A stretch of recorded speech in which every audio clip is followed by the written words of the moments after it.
Азаттык Токтосун Шамбетов. Саламатсызбы, Садыр мырза. Бүгүн шайлоочулардын 3 миллиондой шайлоочунун 1 миллиондон ашыгыраак келди. Бул 3төн 1 бөлүгү деп эсептесек болот. Бул башка шайлоолорго салыштырмалуу абдан аз деп эсептелүүдө.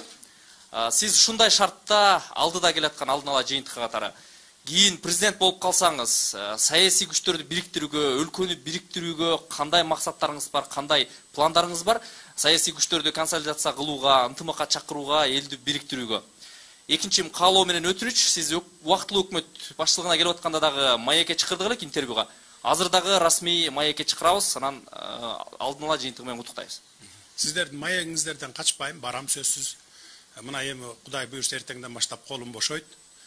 Шайлоонун жыйынтыгы бүттү, чыкты. Кайсы күнгө чакырсаңыздар, мен сиздердин маегиңиздерге барамын.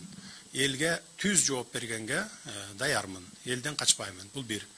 Экинчиден, эмне үчүн ушундай шайлоого аз катышты деп атпайсыздарбы сиз? Мурда шайлоолор жасалма жол менен өтүп келген, билесиздер.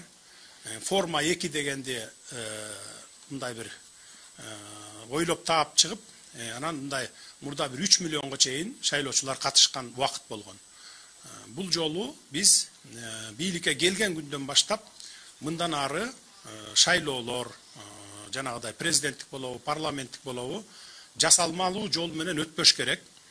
Сатып алуу, сатуу дегенге тыюу салышыбыз керек деп биз буйрук бергенбиз.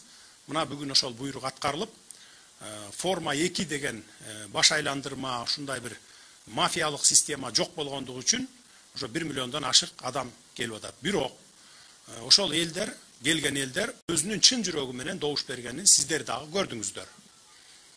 Анан сиздерден ушу азаттыктан суранамын.